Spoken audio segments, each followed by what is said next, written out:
Hello, नमस्ते, आदाब और सत श्री अकाल। मेरा नाम पूनम अग्रवाल है और एक्सप्लेन एक्स में आपका स्वागत है। पिछले हफ्ते 10 दिन से आपको पता ही है कि एक चीज जो सुर्खियों में है और चर्चा में है और हर ऑपोजिशन पॉलिटिकल पार्टी और पॉलिटिशियंस इस बारे में बात कर रही है, वो है वोटर टर्नआउट डेटा से रिलेटेड। मैंने भी इस बारे में ट्वीट किया है और बार बार ये कहा है कि वोटर टर्नआउट डेटा जो इलेक्शन कमीशन ने जारी किया है फेज 1, 2 और अब 3 का भी, वो परसेंटेजेस में है और हमें जरूरत है एब्सोल्यूट नंबर यानी कि फिगर्स में कि कितने वोट पड़े। क्योंकि जब तक हमारे पास ये एब्सोल्यूट नंबर नहीं होगा तब तक हमारे लिए कहना मुश्किल होगा कि जितने वोट पड़े उतने ही वोट गिने गए, यानी कि वोट्स पोल्ड का जो डेटा है वो वोट्स काउंटेड डेटा के साथ मिल रहा है, मैच कर रहा है। क्योंकि कई सारी रिपोर्ट्स, कई सारे फिगर्स पास्ट में 2019 लोकसभा इलेक्शन से रिलेटेड जो फिगर्स आए थे उसमें डिस्क्रिपेंसीज आई थी और उस बारे में मैंने खुद रिपोर्टिंग की है और इलेक्शन कमीशन से भी कई बार उस बारे में पूछा, लेकिन उस समय जवाब नहीं मिला और सुप्रीम कोर्ट में उन्होंने ये कह दिया कि वो अप्रोक्सीमेट डेटा था, ना कि रियल। हालांकि वो डेटा उन्होंने अपने ही वेबसाइट में फाइनल वोटर टर्नआउट डेटा करके डाला था, तो उस पे क्लैरिटी मुझे मिली नहीं। सुप्रीम कोर्ट में जो उन्होंने आर्ग्यूमेंट किया उसके बाद मैंने सुप्रीम कोर्ट के जजमेंट के बेसिस पे इलेक्शन कमीशन को लिखा भी, लेकिन अभी तक मुझे उस ईमेल का जवाब नहीं मिला। अब फर्दर अपडेट इस चीज पे मैं बताती हूँ कि वोटर्स टर्नआउट डेटा पर इतने सारी बातें होने के बावजूद, इतना सब कुछ चर्चा में होने के बावजूद इलेक्शन कमीशन ने अभी तक कोई स्टेटमेंट इस पर जारी नहीं किया है। और अब civil society members, transparency activist, lawyers ने मिलकर, करीब 18 लोग मिलकर उन्होंने एक चिट्ठी लिखी है इलेक्शन कमीशन को 9 मई को, और इस चिट्ठी में उन्होंने कहा है कि इलेक्शन कमीशन को वोटर्स टर्नआउट डेटा का नंबर जल्द से जल्द जारी करना चाहिए, पब्लिक करना चाहिए, उनके अपने वेबसाइट पे अपलोड करना चाहिए। तो मैं इसका एक लाइन पढ़ के सुनाती हूँ जो ये चिट्ठी इन्होंने आज भेजी है। उन्होंने लिखा है कि proactive disclosure of part 1 of form 17C to put to rest doubts regarding fluctuation in figures of votes polled।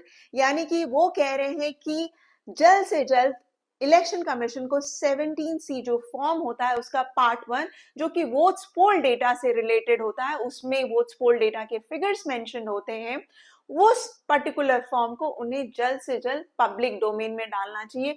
उन्होंने ये भी कहा है कि पास्ट में यानी कि फेज 1 और फेज 2 में जो फिगर्स यानी परसेंटेज आए हैं, ना कि फिगर्स, जो परसेंटेजेस आए हैं उसमें ये क्लियरली दिख रहा है कि फेज 1 के फिगर्स में, यानी कि जो फेज 1 का फिगर उन्होंने इनिशियली जारी किया और जो बाद में उन्होंने जारी किया उसमें 6% का फ्लक्चुएशन दिख रहा है, यानी कि 6% का इंक्रीज दिख रहा है वोटर टर्नआउट डेटा में। साथ ही उन्होंने ये भी कहा है कि ये दोनों फेजेस के और आगे जितने भी फेजेस होने वाले हैं इलेक्शन के, उनके वोट्स पोल्ड नंबर्स जल्द से जल्द पब्लिक डोमेन में डालें। और ये चिट्ठी साइन जिन्होंने की है वो है अंजलि भारद्वाज जो ट्रांसपेरेंसी एक्टिविस्ट है, Prashant Bhushan senior lawyer activist, Yogendra Yadav, Vrinda Grover जो कि एक फेमस लॉयर है, शैलेश गांधी जो कि फॉर्मर सेंट्रल इंफॉर्मेशन कमिश्नर है।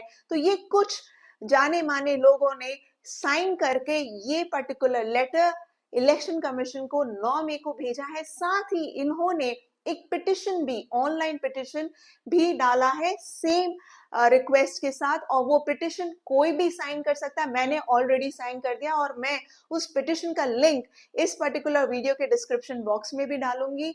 आप भी प्लीज उस पिटिशन को साइन करिए क्योंकि ये हमारा हक है कि हम जाने कि कितने वोट्स पोल्ड गिरे थे और वो उसका नंबर जानने का हमारा हक है। So as a citizen, as a voter, आप पूरी तरह ये मांग कर सकते हैं इलेक्शन कमीशन की आप हमें बताएं।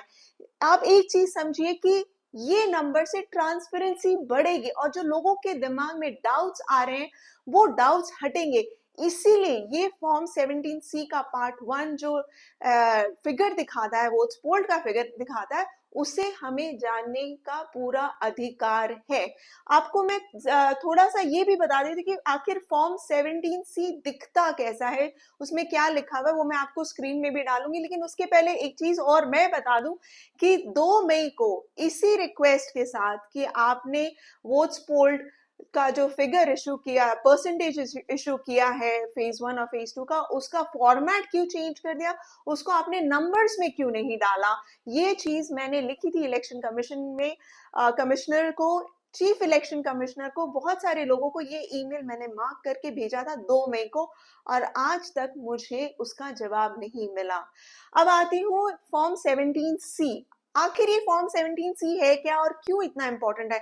मैंने ट्वीट भी किया था इस बारे में और रिक्वेस्ट किया था, और फिर से मैं रिक्वेस्ट कर रही हूँ कि जो भी पोलिंग एजेंट है वो उनका राइट है ये फॉर्म 17C लेने का। वो पोलिंग खत्म होने के बाद उसी दिन प्रिसाइडिंग ऑफिसर के पास जाकर ये कलेक्ट कर सकते हैं, और as per the rule, election rule, presiding officer को, पोलिंग एजेंट को ये पर्टिकुलर फॉर्म 17C देना होगा।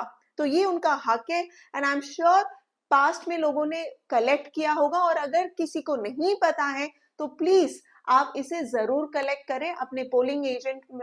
आपका काम है एज अ पोलिंग एजेंट कि आप इस फॉर्म को कलेक्ट करके अपने कैंडिडेट को हैंड ओवर करें, और वो फिर सारे पोलिंग एजेंट्स जो भी डिफरेंट डिफरेंट पोलिंग बूथ से ये 17C लाते हैं, उसको फिर वो कंपाइल कर कर खुद ही जान सकते हैं कि आखिर उनकी कॉन्स्टिट्यूएंसी में कितने वोट पड़े।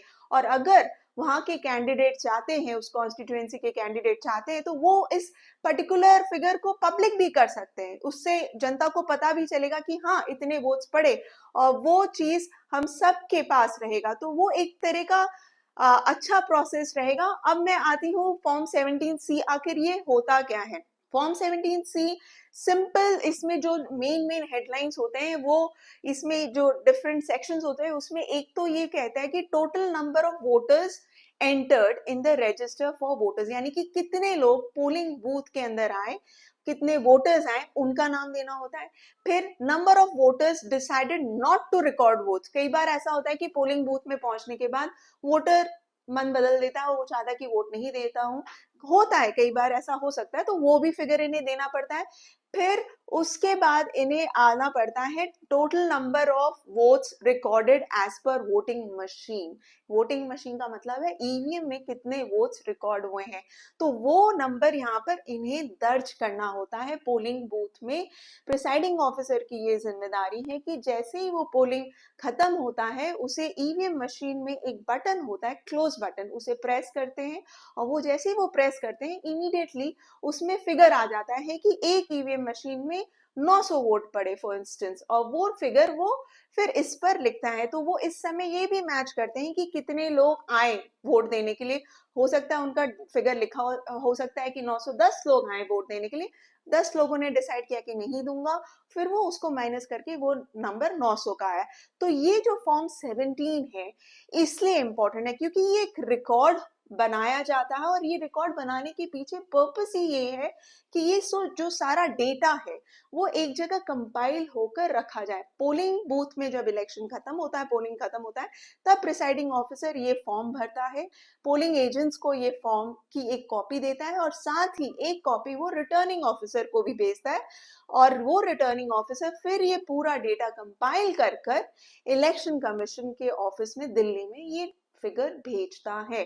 तो ऑब्वियस सी बात है, अगर हमारे पास परसेंटेजेस हैं तो उसका नंबर भी होगा। तो अब सवाल तो यही उठ रहा है, जो मैंने पहले भी यही सवाल किया कि आखिर इलेक्शन कमीशन नंबर क्यों नहीं शेयर करा, आखिर क्या रीजन है? और अब जब ये बात इतना ज्यादा चर्चा में है, सब इस बारे में बात कर रहे हैं, तो आखिर इलेक्शन कमीशन कोई क्लैरिफिकेशन क्यों नहीं दे रहा है? और ये क्लैरिफिकेशन जरूरी है, इलेक्शंस चल रहे हैं, हम सब चाहते हैं कि इलेक्शन एक ट्रांसपेरेंट तौर पे हो, तो आखिर ये क्यों नहीं हो रहा है? इसके साथ मैं एक और इम्पोर्टेंट चीज आपको बता दूं, हाल फिलहाल में ही मैंने एडीआर के फाउंडर मेंबर जगदीप चोकर के साथ एक इंटरव्यू डाला था, उसमें उन्होंने ये जिक्र किया था कि 2019 में एक पिटिशन उन्होंने लगाया था सुप्रीम कोर्ट में, जो कि ईवीएम और इन मुद्दों से रिलेटेड था, और डिस्क्रिपेंसीज जो वोट्स पोल्ड और वोट्स काउंटेड फिगर्स में आए थे उससे रिलेटेड था।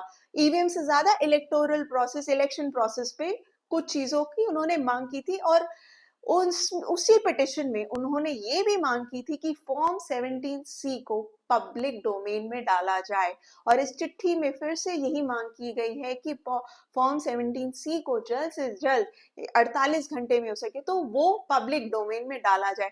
तो वो जो पिटिशन 2019 का है वो अभी भी अलाइव है, यानी कि वो अभी भी सुप्रीम कोर्ट में पेंडिंग है, उसकी सुनवाई अभी नहीं हुई है। अब जगदीप चोकर उनका यही कहना है कि वो सुनवाई में अगर आ जाता पहले और उसकी सुनवाई हो जाती पहले, तो शायद आज हमें इतनी जद्दोजहद नहीं करनी पड़ती कि हमें बार बार इलेक्शन कमीशन से ये फिगर मांगना पड़ता। और हो सकता है कि सुप्रीम कोर्ट उस समय सुनवाई करके शायद एक पॉजिटिव रिस्पॉन्स और जजमेंट भी देते इस पर, तब शायद इलेक्शन कमीशन अब ऐसे सिचुएशन में होता कि उन्हें ये फॉर्म 17C पब्लिक डोमेन में डालना पड़ता। इसके साथ मैं एक चीज और बता दूं कि ये जो फॉर्म 17C और वोट्स पोल्ड नंबर्स की बात हम कर रहे हैं बार बार, ये कोई पहली बार नहीं है। ये पहले वो इलेक्शन कमीशन पहले भी ये वोट्स पोल्ड के जो नंबर्स होते थे वो डालते थे। ये सडन चेंज इन फॉर्मेट, यानी कि नंबर्स नहीं बता के परसेंटेज बताने का ये जो चेंज आया है वो नहीं समझ आया, और ये सवाल भी मैंने इलेक्शन कमीशन से पूछा है। तो टू समराइज, जो मैंने अभी तक कहा है कि बात एक ही है कि आखिर वोट्स पोल्ड का नंबर क्यों नहीं पब्लिक डोमेन में इलेक्शन कमीशन डाल रहा है। और साथ ही एक चिट्ठी भी अब जा चुकी है इलेक्शन कमीशन को कि आप प्लीज इस नंबर को डालें, और इलेक्शन कमीशन की जिम्मेदारी है कि वो ट्रांसपेरेंसी मेंटेन करे और पब्लिक डोमेन में ये नंबर्स डालकर वो ट्रांसपेरेंसी मेंटेन करेंगे, और बहुत सारे जो सवाल जनता के मन में उठ रहे हैं उसे भी उसको चुप कराएंगे। तो आशा करती हूँ कि आपको ये वीडियो पसंद आया होगा। आप प्लीज प्लीज मेरे चैनल को लाइक, शेयर और सब्सक्राइब करिए, इस वीडियो को शेयर करिए, ताकि ज्यादा से ज्यादा जनता को पता चले कि आखिर फॉर्म 17C क्या है, वोट्स पोल्ड नंबर की अहमियत क्या है, उसकी जरूरत क्या है। And please do join my YouTube channel. Thank you so much for watching.